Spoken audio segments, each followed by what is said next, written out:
La Sociedad de San Pablo funda en 1987 el Instituto Paulino de Comunicación, IPC. De esta manera, contribuye a la formación de las primeras generaciones paulinas de comunicadores. El 21 de mayo de 1993 se obtiene el registro de incorporación oficial a la Secretaría de Educación Pública, por lo que se da paso a la creación del Instituto de Comunicación y Filosofía, CONFIL. Actualmente, el CONFIL ofrece la licenciatura en Ciencias de la Comunicación, con base filosófica. Ofrece asimismo laboratorios multimedia de vanguardia, con la finalidad de preparar egresados capaces de enfrentar los retos del mundo actual. El Instituto CONFIL se encuentra en la Ciudad de México, ubicada en Avenida Tasqueña, 1792, Colonia Paseos de Tasqueña, Alcaldía de Coyoacán. CONFIL, buscar la verdad y aprender a comunicarla. Laboratorios Medix presenta.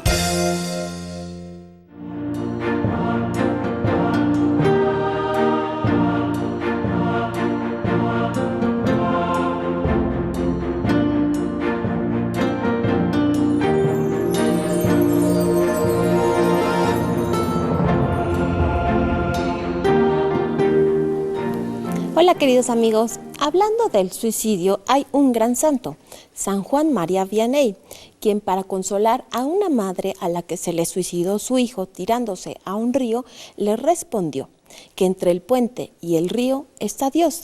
Y es que son muchas veces en las que el suicida no tiene capacidad de razonar bien. Les presento a San Juan María Vianney. La Moderna presenta.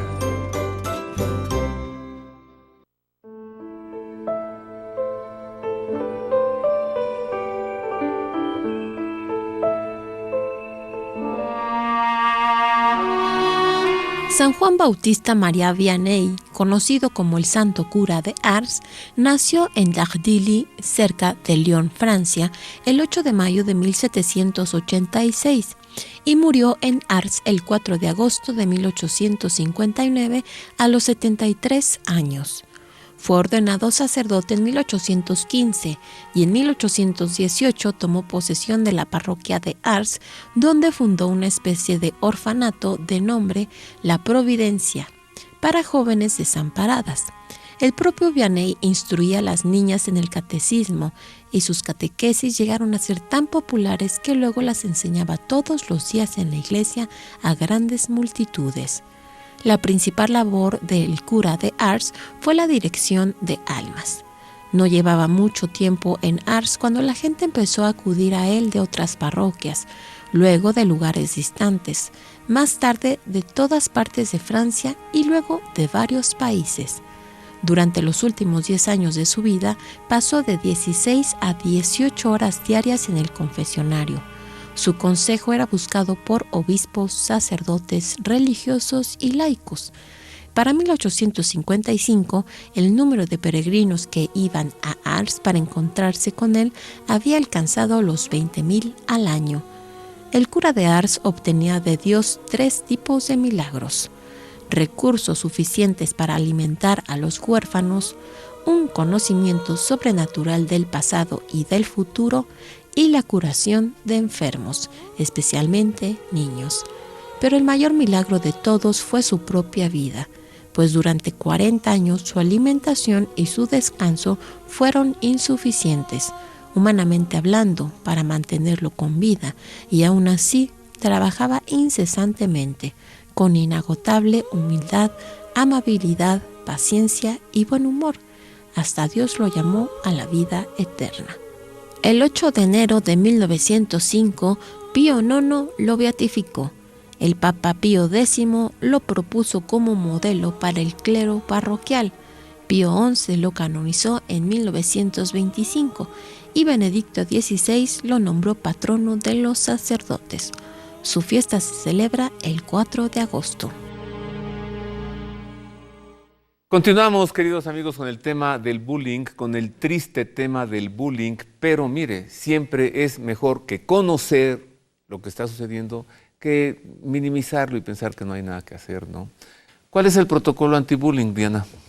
Bueno, el protocolo anti-bullying tiene su mayor objetivo en que oficialicemos el que los colegios tengan una manera oficial, valga la redundancia, de parar una situación de bullying, que tengan la preparación en casos que se presenten de bullying. Entonces, consiste en una capacitación que se da tanto a maestros, es decir, los docentes, los administrativos, los alumnos y padres de familia. Que eso en muchos colegios se da, pero hasta ahí para. Posteriormente, la siguiente etapa de este protocolo consiste en que se implanta, así como se implanta un ISO 9000 en cualquier empresa, se necesita implantar este protocolo anti-bullying en donde digan, ok, la brigada anti-bullying está formada por este personal, de manera que en cualquier caso que se presente una situación de bullying, sepan activar ese protocolo y saber qué hacer. Ya tenemos soluciones. Así es. Como hay una brigada de protección civil, hay una brigada anti-bullying. Y después se otorga un certificado avalado por una empresa que tiene acreditados los certificados, y esa institución se vuelve una institución que es Lloyd International. Lloyd International. Entonces, tener una escuela con la certificación Lloyd International anti-bullying garantiza que allí no habrá víctimas, idealmente, ¿no? Exacto. ¿Qué hacer en la escuela, Jorge Luis? Desde la perspectiva del profesor, cuando tienes allí 30 alumnos, ¿no? Y si las estadísticas dicen que 7 de cada 10 son víctimas, pues entonces si tienes 30, pues hay 21 víctimas allí. ¿Qué hacer? Sí, a ver, ahorita el ideal es que la escuela se certifique. Yo creo que eso sería el ideal. En el Inter, en lo que esto pasa en todas las escuelas, la responsabilidad es, volvemos a dónde suceden las cosas. Yo soy responsable de mi grupo durante la hora que estoy al frente, porque yo trabajo por horas, o si soy maestro de primaria sería durante todo el día. Yo soy responsable de mi grupo. Yo no puedo permitir que se hablen con apodos, por muy inofensivos que sean, porque el apodo puede empezar muy inofensivo y después ya se vuelve agresivo, o no sabemos hasta dónde ese apodo puede lastimar a la persona. No puedo permitir juegos de contacto físico dentro del salón de clase. El zape, la patada. Ante esas situaciones hay que reaccionar muy claramente. Muy claro. Sobre esto no estamos dialogando, porque es la clave para una buena armonía. Yo creo que aquí habría que ver, bueno, ¿qué tengo que hacer yo? El primer punto es atacar estos casos. Segundo punto, educar. Nosotros no estamos aquí para hacer gallitos. El problema, yo creo que México es el segundo país, habíamos oído ahorita en las estadísticas, tiene que ver mucho con la cultura que manejamos. Me enseñan para hacer el gallito de pelea. No, a ver, tenemos que enseñar, y eso es desde la casa, ya después pasaremos a la escuela, para ser seres humanos en convivencia. Y ser seres humanos en convivencia implica aceptar reglas, aceptar límites, reconocer la valía del otro. No se trata de aplastar. Yo creo que la idea de saltos fortos de las Olimpiadas tuvo su razón de ser en su momento. Pero ahorita si yo exijo que mi hijo vaya por el primer lugar, tendrá que aplastar a alguien. Y estamos en una sociedad individualista, en donde a lo mejor habría que trabajar en la escuela la parte del trabajo social, del colaborativo, de que somos compañeros. Vamos, la primera dualidad que hay que quitar es maestros y alumnos. No somos maestros y alumnos, somos compañeros del mismo grupo.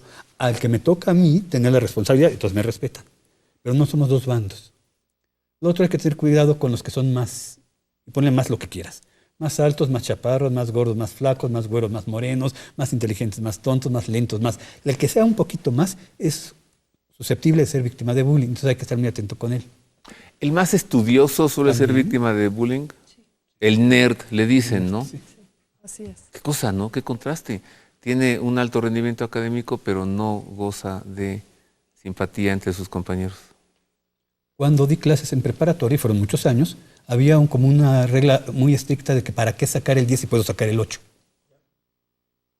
Y era una manera de autodefenderse, porque si yo alcanzo el 10, soy un poco más. Y ese es el que se pone en riesgo para ser agredido. En lo bueno y en lo malo, ¿no? Miren, pensemos en una cosa, a ver. Es que esto yo le encuentro cada vez más y más y más perspectivas, ¿no? Está por un lado el agresor. ¿Cuántas veces no al agresor le dice su papá en casa, ve y golpea a tus compañeros, hazte respetar?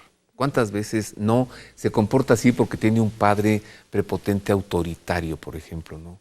O una madre que lo tiene allí dejado. Hablemos de mucho de eso. Pero antes, revisemos, vamos a tratar de meternos a los pensamientos, al corazón, a los sentimientos, a las emociones de la víctima de bullying. Y también de su verdugo. ¿Qué piensan? ¿Qué sienten? Mire. Según estudios de psicología aplicada, los bullies o acosadores gustan de llamar la atención. Son poco empáticos, impulsivos, mentirosos, intolerantes, ventajosos y tramposos. Suelen manipular porque no están dispuestos a perder, para lo que se valen de la fuerza y la violencia. No se responsabilizan de sus actos y retan a la autoridad. Por su parte, los sentimientos y emociones de las víctimas consisten en sentirse inadecuados, tristeza, desesperanza, inseguridad y baja autoestima, que se traducen en pocas habilidades sociales, mínimo número de amistades, introversión, dificultad para defenderse, miedo a asistir a la escuela, baja en el rendimiento académico y enojo al llegar a casa. Les comentaba justo ahora a Diana y a Jorge Luis que las imágenes que veíamos en estas notas son generalmente de estudiantes de los Estados Unidos, ¿no? ¿Por qué? Porque si usted busca información de México, casi no la hay. ¿Qué tan reciente es descubrir este problema en México?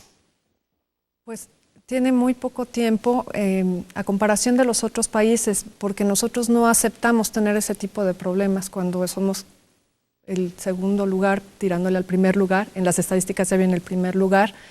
Si 60% de los suicidios en México pues corresponde a bullying, como decíamos, en edad escolar, no lo hemos aceptado. Los estudios que se arrojan son a partir, ya oficialmente los encuentras a partir del 2010, de los 2000, digamos, de 2010 más o menos para acá. Antes es muy poca la información que se arroja porque no se hacían estudios oficiales sobre eso. Nos cerramos los ojos como sociedad y eso es lo que ha permitido que incremente el problema de una manera abismal.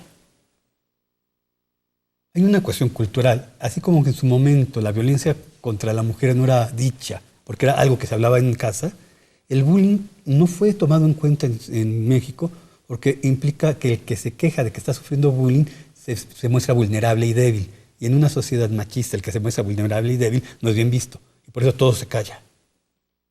Oculto que mi hijo está siendo víctima de bullying porque le van a hacer más bullying porque fue y me dijo.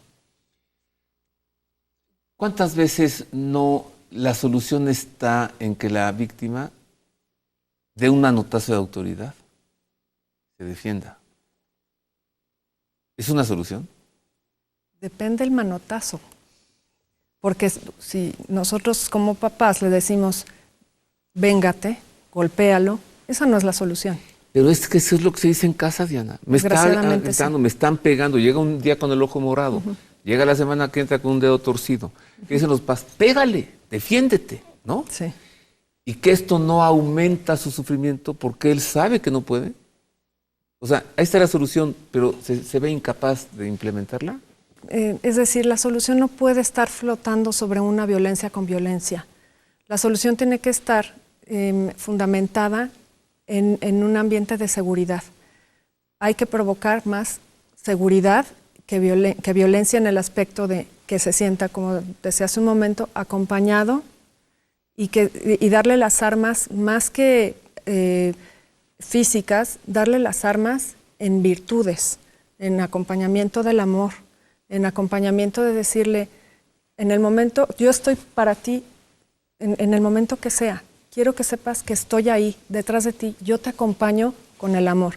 No voy a ir a defender como papá y pegarle al niño, ¿no?, que está molestando, sino que el niño al que molestan, el niño que es bulleado, sienta que tiene todo el amor para él, que es una persona que vale y que tiene dignidad. Y en el momento en que ese niño siente que tiene dignidad y que lo hace una persona individual con dignidad, es a mí nadie me puede hacer menos. Y si nadie me hace menos, ignoro y me voy. ¿Cómo se debe atender un caso ya evidente en una escuela, Jorge Luis? A ver, primero el maestro tiene que poner el alto en ese momento y reportar a las autoridades. Las autoridades tienen que llamar al papá del, como dices tu verdugo. El verdugo. El verdugo es una palabra muy fuerte, pero me gusta porque es muy gráfica en este caso. Y el trabajo está que cuando los papás llegan sean capaces de comprender que su hijo sí tiene un problema, porque no está pudiendo relacionarse de manera óptima. Y esto no puede ir por la vida porque algún día a él le tocará ser el más débil y entonces él va a sufrir. Existe el triángulo de la violencia, en donde lo primero que detengo es la violencia física, porque eso hay que hacer el maestro, detengo la violencia física. Después vendría como maestro detener la violencia ideológica. O sea, ¿qué está pasando en la cultura? Todas estas cosas que he estado mencionando que están provocando que nos comportemos así. Y por otro lado, la sociedad tendría que dar los mecanismos para detener la violencia estructural. Si solo atacamos la violencia física, expulso al muchacho, lo castigo, lo cambio de salón. Falta la violencia ideológica y la violencia estructural. Y eso es un trabajo de sociedad, no es un trabajo del maestro o de la escuela o de la familia, es un trabajo conjunto. Y la violencia aquí, ¿no? O sea, la escuela no puede meterse a esta violencia que están sufriendo en redes sociales. Hagamos otra pausa. Volvamos. Sí, ya sé que se está pasando rápido el tiempo, pero es un tema que interesa mucho y debemos conocerlo. Miren, al volver, hablemos de soluciones. Y hablemos también de la regla de oro. Este programa, Ver y Creer, sustenta la fe. ¿Qué nos dice la fe sobre esto?